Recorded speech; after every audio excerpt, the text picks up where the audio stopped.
तक हमने जासूस और जासूसी की कहानियां तो बहुत सुनी है। देखिए, फिल्मों की बात अलग है, लेकिन अगर मैं आपसे सवाल पूछूं कि क्या आपने रियल लाइफ में कोई फीमेल डिटेक्टिव का नाम सुना है या फिर उसे देखा है?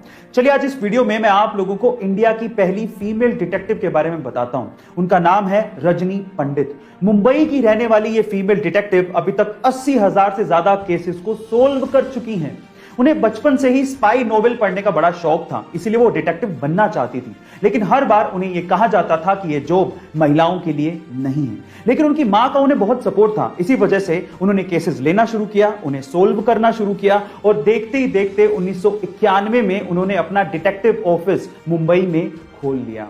गाइस, उन्हें इंडिया फर्स्ट लेडी डिटेक्टिव का भी खिताब मिल चुका है। आपको रजनी पंडित के बारे में जान के कैसा लगा, चैट सेक्शन में जरूर लिखिएगा। अगर आपके पास लैपटॉप है तो लैपटॉप चार्जर के पिन के पास आपने ये सिलेंडर जरूर देखा होगा। क्या आपने कभी पूछने की कोशिश करी कि ये सिलेंडर क्या है और किस काम आता है? चलिए मैं आपको बताता हूं। इस सिलेंडर को फेराइट बिड कहा जाता है और इस फेराइट बिड सिलेंडर का इस्तेमाल इलेक्ट्रॉनिक सर्किट में से हाई फ्रीक्वेंसी नॉइज सिग्नल को फिल्टर करने के लिए किया जाता है। गाइस, फेराइट एक सेरेमिक मिक्सचर है जिसको आयरन थर्ड ऑक्साइड और कुछ मेटल्स को मिक्स करके बनाया जाता है।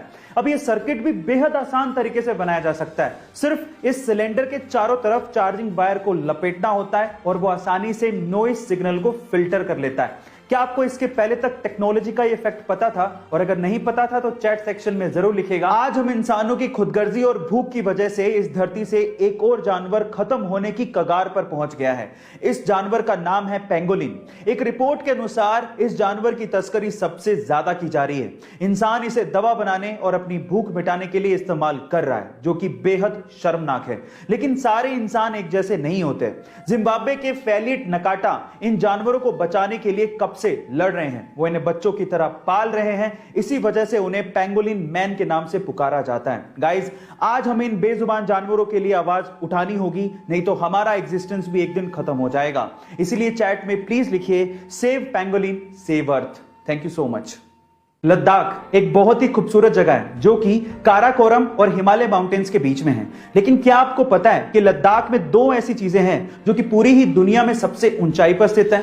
चलिए मैं आपको इसके बारे में बताता हूं। सबसे पहले है लद्दाख का बैले ब्रिज। गाइस, लद्दाख का बैले ब्रिज पूरी ही दुनिया में सबसे ऊंचाई पर बनाया गया ब्रिज है, जिसे इंडियन आर्मी ने बनाया था, जिसकी समुद्र तल से ऊंचाई 5602 मीटर है। दूसरी है लद्दाख की पगोंग झील। गाइस, लद्दाख की पगोंग झील पूरी ही दुनिया में एक ऐसी खारे पानी की झील है जो कि सबसे ऊंचाई पर स्थित है, जिसको आपने 3 इडियट मूवी में भी देखा होगा। गाइस, आपको लद्दाख की ये दोनों चीजें कैसी लगी, चैट सेक्शन में जरूर लिखेगा। अगर आपने साउथ सुपरस्टार यश की KGF चैप्टर 1 देखी है तो उसका नेगेटिव कैरेक्टर गरुड़ा आपको जरूर याद होगा। ये फैक्ट जान के आप लोग शायद हैरान रह जाएं कि गरुड़ा का किरदार निभाने वाले राम एक्चुअली यश के 12 साल तक बॉडीगार्ड रह चुके हैं। सवाल यह उठता है कि बॉडीगार्ड अचानक से विलन के रोल में कैसे आ गए?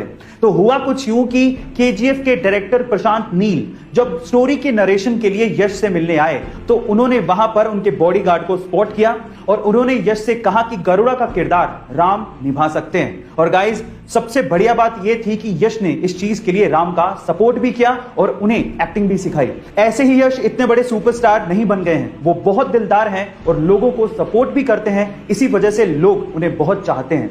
गाइस, आपको ये सुन के कैसा लगा, चैट सेक्शन में जरूर लिखेगा और ऐसे